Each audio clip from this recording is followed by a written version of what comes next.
leading with a service mind, a servant's heart. And we're both very spiritual people of faith. And so we look at others in that way and see that it's never easy when you're trying to create justice for people. Yeah. It's just not easy. You're tuned in to Compassionate Las Vegas, the podcast, where compassion inspires action. Together, we're building a world centered in understanding, empathy, and courageous action, starting right here in the heart of Southern Nevada. We're taking the principle of do unto others as you would have them do unto you to heart.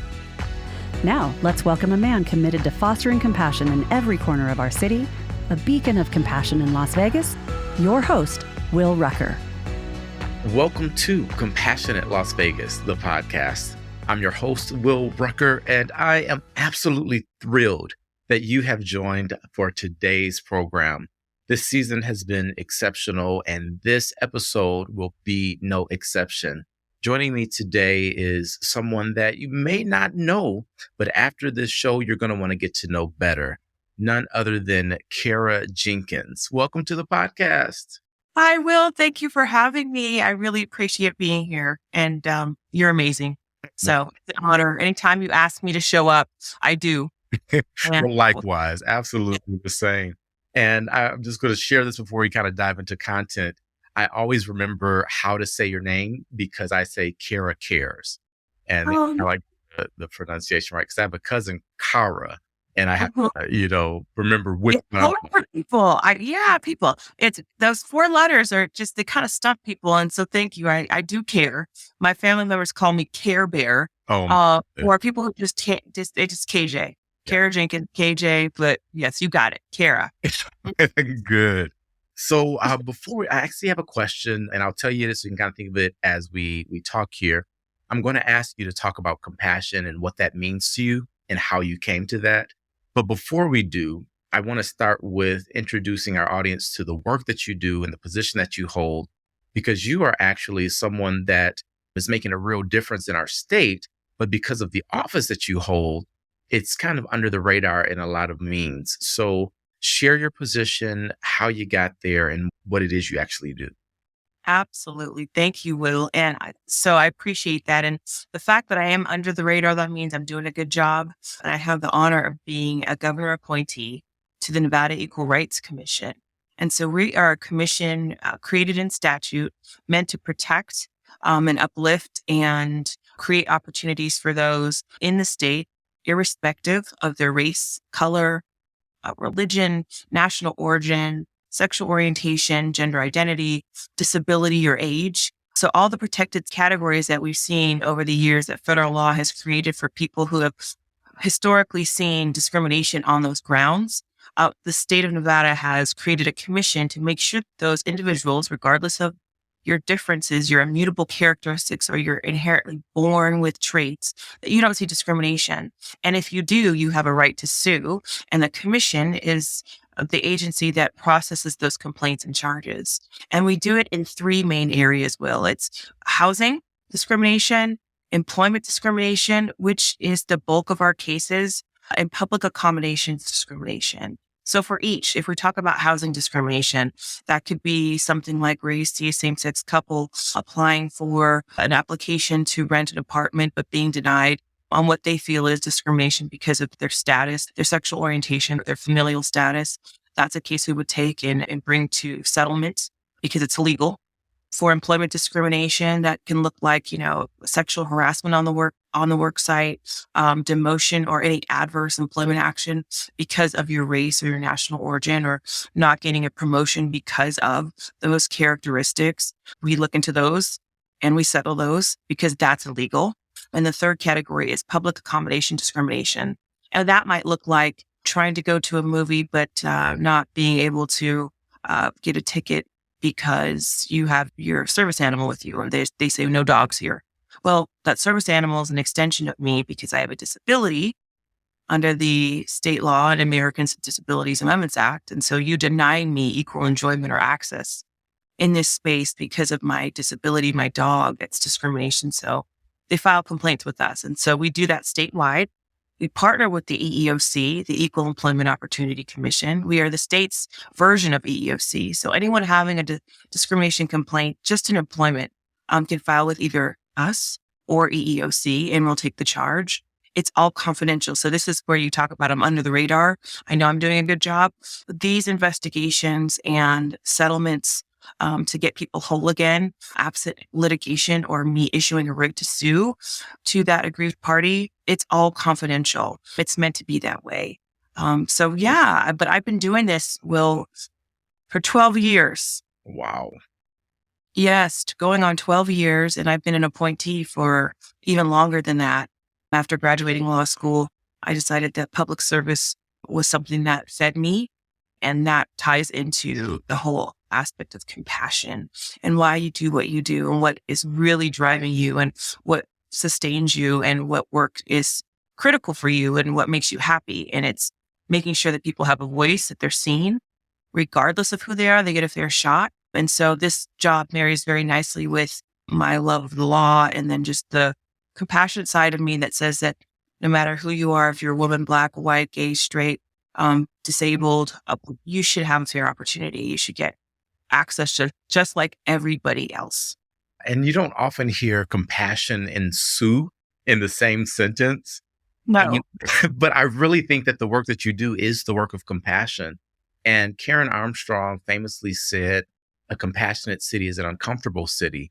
And what I think she meant by that is if you're really doing the work of compassion, you're getting into the uncomfortable conversations. You're addressing the wrongs and creating a sense of justice, which is not necessarily what most people would think of as fun.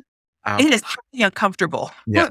Because as an experienced mediator, well, I agree with that sentiment. It's like there's this assumption that justice doesn't come at a cost, that doesn't make people uncomfortable. No, the pursuit of justice means you have multiple opposing thoughts on something that are both being fiercely advocated for. And it's at all costs, who is right? When really, it could be different versions of right. I could be,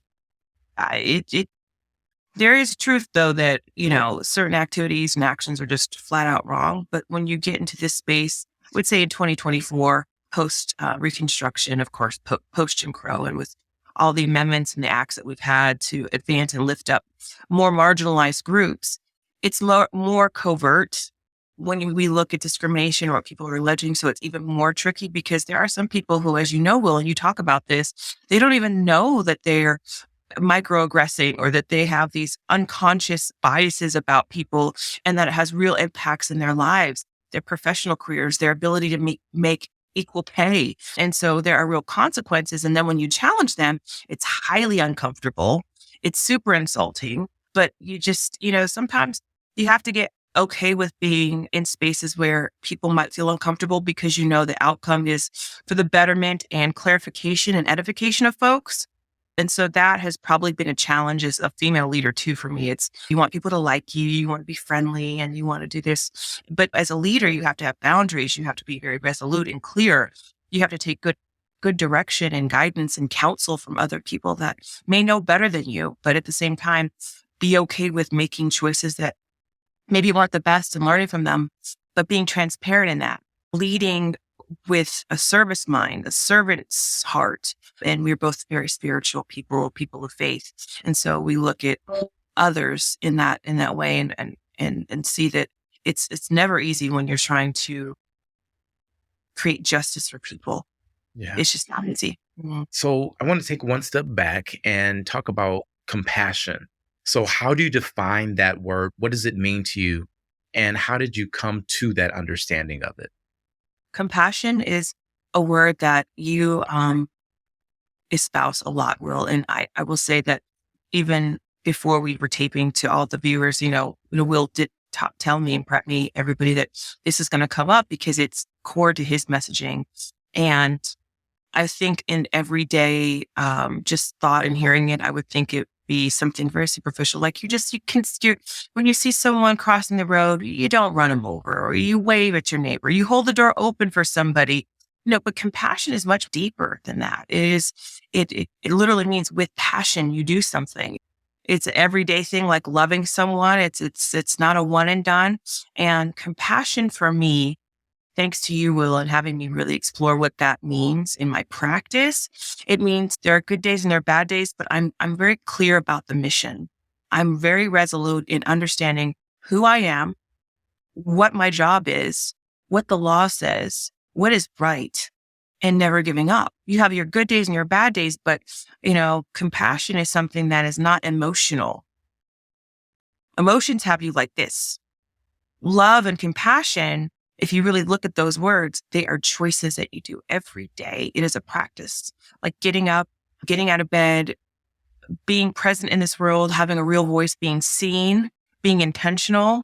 It's easy to kind of be closed off and just live your life in a way where you just kind of serve self and do what you have to do. You take care of your family. But it takes a little extra step to go above and beyond for other people that, number one, may not ever say thank you, may not even know you or care to know you, may not even agree with you. The true love of somebody, that you love someone who's not even for you, but you see the fact that what they're going through is not right, and you're resolute in doing that. Now, the good news is with the law, it's very black and white, and we can lean on state and federal law to say, hey, this, based on the evidence in this investigation and reviewing it legally, you violated some key provisions that say what you're doing is wrong. But when you talk about just being a good person and showing up in spaces and leading, it's way more than that. So compassion is, I would say, a verb. It's a choice. You have to practice it every day. I would say, Will, that there are some days where I feel more compassionate than others. It means being nice to yourself when you mess up, but you keep showing up and you keep going. So that's what compassion means to me. And I have you to thank for that, because it's just like those words they're used in such, just generic ways, but it really means so much more than just, holding the door open for someone or just saying hello in the morning, or, how people say, how are you doing? But it's kind of like rote. You don't really care how they're doing. It's just, how are you doing? No, it's how are you? How are you doing? What's going on in your life? Really investing in someone, making sure that they feel seen and heard. And that is the work that will always forever be the work, Bill. And thank you for being so kind and sharing that. I'm wondering, in the work that you do, you said 12 years, and so it's not your first day. You are a brilliant individual who certainly could be making a lot more money in the private sector, but you continue to show up for all of Nevada and for those that can do the least for you. How do you manage that? How do you stay centered? How do you stay committed? What's the secret to this? That is a great question. And I will say that there's no real secret. It just has to be in you. It's just who I am. And I know that sounds corny, and a lot of people say that, but logic would say that I would go for the dollar and not that I'm out here struggling, but at the same time, Loyola, Harvard background and 12 years in DEI. Yeah, there are other opportunities, but one thing I will say is that, number one, it's probably who I am and how my father raised me, my mom and dad. My father, who's no longer with us, but it's just the way you are raised said a lot about who you become. It's not indicative of who you are. So I don't want to minimize people who didn't have both parents or didn't have their parents be their mentor. I was very blessed to have that. So I would say that if you didn't have parents that were pouring into you, seek that out as an adult, because there are tons of people who are willing to be that for you. But it was always brought up in my household, like, what impact are you making? Are you just taking up space? Are you just being cute? Like, that's not where it's at. There's got to be more to your existence. You live on purpose. How you make someone else feel is way more important than sometimes how you feel. That's how I was raised. How I stay grounded is with friends. I think it's safe to say we're friends, even though we're professional colleagues. I surround myself with people who are also thought leaders, very provocative, in the sense that they're always kind of pushing the needle in the same way that I try to. And I get encouragement from my friends. It's really important that you have people around you that are lifting you up, because there'll be 10 million people who won't be. that will be doubting you and questioning, whether you're doing the right thing. Not when it comes to policy, though. I mean, there's standards that you have to have, and there's targets that we have to meet. I'm not talking about that. I'm talking about people who question your ability to lead because you're a woman, because you're not like looking like anyone else in the room. You're the only one. And so maybe your voice is not as valued, but you just have to know who you are. And that really comes from my solid upbringing of just knowing that if I'm thinking it, probably other people are too. Just say it in a respectful way, in a dignified way, with emotional maturity. But don't let moments or seconds pass where you're not being present or in the moment. I think that's the beauty of the human experience and being diverse and different, is that we all have different lenses that we look at life. And so I'm really curious about people in that way. But why would I be at a meeting and not show up as who I am fully and contribute in a way that's not threatening or confrontational, but rather insightful or from my perspective? That's why I'm at the table. And if I don't do that, then I'm doing disservice to people who look like me, who have the same lens as I do, who are counting on me to be in those rooms where they could never get in. But it's through the support of good friends, such as yourself and I guess my family, my faith, that makes me do this work. It's not something you sign up for. It's got to be in you. And if you feel that you want to make a difference, you want to help marginalized groups, or you want to lift up people with justice, then you can't shake it. Then you need to tap into what that is, because that's in you for a reason. That's such an important point. And what I heard in all of that is really following your heart and your purpose. And DEI is under attack. Diversity, equity, inclusion. You could also say justice and belonging. And there are a ton of them that kind of get to the same point. But really what it is saying, hey, everyone deserves a seat at the table. The discrimination's not okay. And how does that concept of DEI relate to compassion in your eyes? And also, because it is under attack, what would you want people to really understand about it, since you've been doing the work so long, that may help folks that may be like, oh, DEI, we don't really need that, maybe come to a different view? Let me start with the last question first, and then work my way back.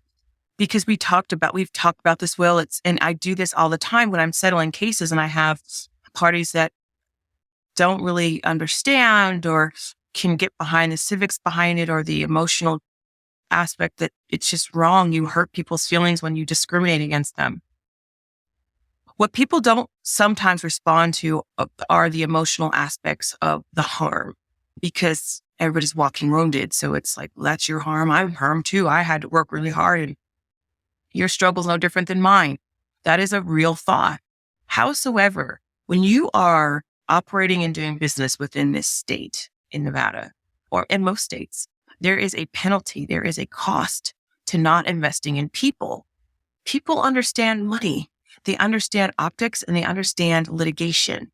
And so I don't try to, Will, convince or change people's minds in my professional role as to why they should not have mid-level managers sexually harassing women. It happens.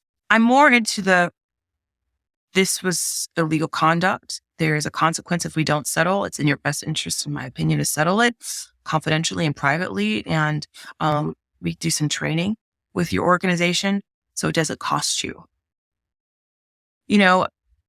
People understand money, and they also understand the court of public opinion, which is why the Equal Rights Commission, if we get down a path where people are just, they dock their heels in the fact that they did not do anything wrong, we can bring it out publicly. And no company or organization wants that press. No one wants it. It's just not a good look. So there's that. There's other ways you can get people to comply. And although I would hope and wish everybody could see things from a lens of equity, that diversity, equity, inclusion really means something. And that the more, even data shows that the more diverse your workplace is, more ideas and more productivity. There's just good data on it, but some people just don't really subscribe to it. They're in their own lens about what that means. And they have their own narrative about what that means for them, which, I'm not in the business, nor is the state, of trying to change anyone's personal feelings about anything. We're all about enforcement.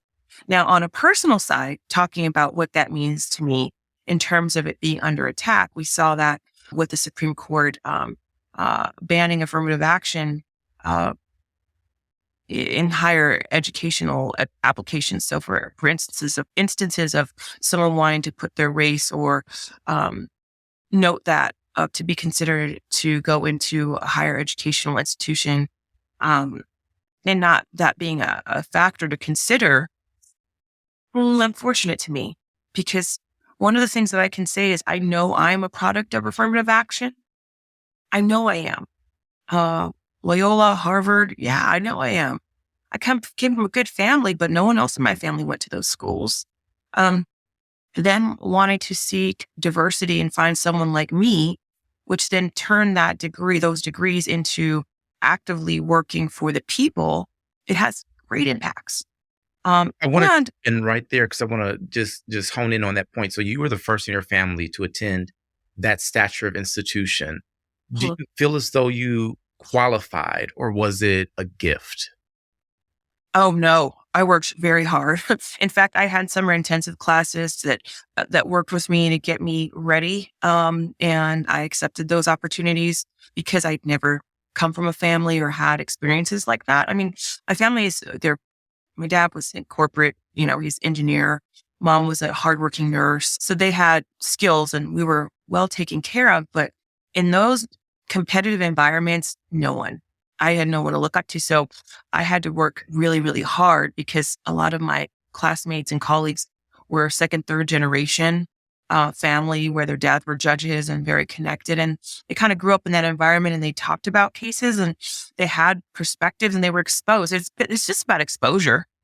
I mean, you could say the same thing for anyone in a rural setting, with great potential, but not having exposure. It's the exposure that this affirmative action does for people. And then what it does, it's a beautiful way of, okay, so I am now from my lens being exposed to something that's now opened up my world that I can go take back to my community, which is what I've done. Or now I can also show other people what it's like to meet someone like me. And you now are going to have a different view about someone who you may never have seen because I'm looking around this class. I'm like the only one. There's like maybe my first year in law school, there's like 10 of us and we were all part of the Black Student Union, Will, and it was really awesome. And I was a secretary. Probably because we needed someone to just volunteer for it. There was not that many of us to do it, to take notes. But we all kind of found each other. And at the same time, I met great lifelong friends through that exposure, but there was no free handouts or rides in it. I mean, in fact, I feel almost like the opposite is true. The pressure is even more on you when you're the only one because you recognize, at least I did, that you're representing, even though you don't even sign up to do it, that people look at you and now you're the representative of everyone that looks like you. And so, you're late, you're not on time, you're not doing well, you're not doing your part in the assignments, or, we would all get together after class and work on, we would do outlines. We would work in study groups. And so your role in that study group was crucial. And if you did not carry your weight in those study groups, no one messed with you. You were just like, it was just too much at stake. And so I felt like, well, honestly, no, it gave me equity and access, but I had to bust I'm still doing that. Can It is see that. the walk of a unicorn. hmm What are you proudest of?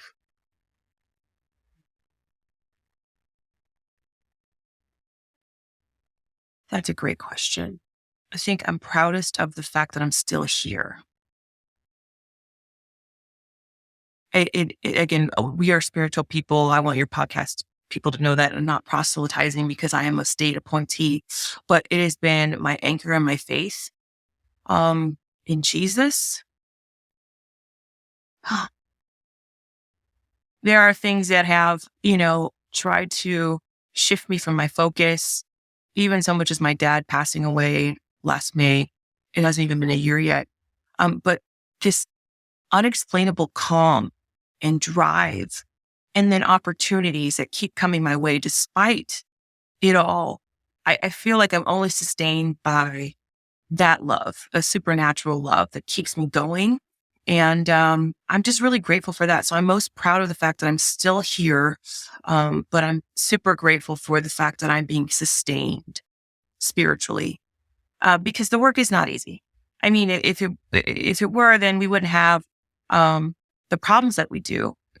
Justice and the pursuit of equity is going to be an ongoing conversation for generations to come. It's going to come in different forms and shapes. Again, we're post-Reconstruction. We are post-Jim Crow. We have issues now dealing with immigrants. We have issues with ageism, homophobia. It's also Transgender Day of Awareness. I want to shout out to all my trans brothers and sisters. There are other groups now that are, it will always be a conversation about who can have access and who can't. And I think what will forever drive me is that we all should. I love that. We all should. And that's the center of it. Is it's not taking from someone else. It's ensuring no one else is without. So I really appreciate everything you've shared today, and being vulnerable and sharing the incredible work that you get to do for our state and our people.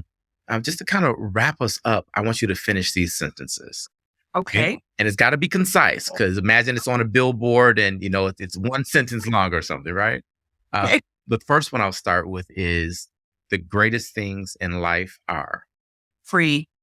Love that answer. Love is God. I am Enough. Love that. Last one is dealer's choice. We're in Vegas, right? If you had a billboard and you could put anything on it in the world, what would that be? Be kind. Well, I think we can leave it there. Kara Jenkins, thank you so much for joining Compassionate Las Vegas, the podcast. This has been an absolutely amazing conversation. Is there a contact or a way for folks to connect with your office if they need assistance or have heard something today that resonates? Thank you so much. Hey, everybody, if you feel like you're facing discrimination in the workplace, in public spaces, or in housing, please feel free to reach out to the Nevada Equal Rights Commission. You can find us online. You can just Google NERC, N-E-R-C, or Nevada Equal Rights Commission. Our actual website is, www.detr.nv.gov. And you can call our office too in Las Vegas. It's 702-486-7161. It's a statewide office. So if you want to call our Reno office, it's 775-823-6690. But I'm telling you, our website has everything you need to file your complaint online, comfortably and privately at home, with steps to guide you along the way. And I just wish you all the best. And Will, thank you so much. It's been an honor. Absolutely. Thank you. This has been Compassionate Las Vegas, the podcast. I'm your host, Will Rucker.